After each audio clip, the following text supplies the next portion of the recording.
இப்போது புதிய அறிமுகம் ஆச்சி ஹோட்டல் சாம்பார் 50 கிராம் ரூபாய் 20 மட்டுமே.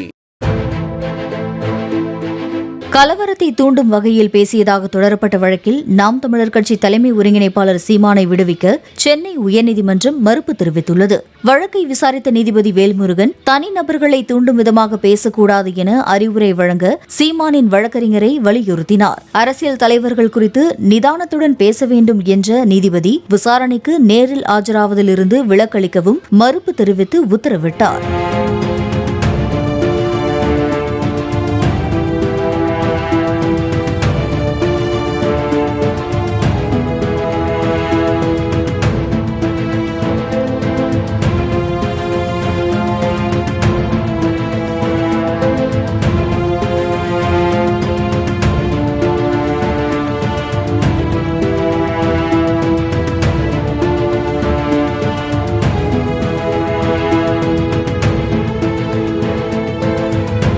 இப்போது புதிய அறிமுகம் ஆச்சி ஹோட்டல் சாம்பார் 50 கிராம் ரூபாய் 20 மட்டுமே.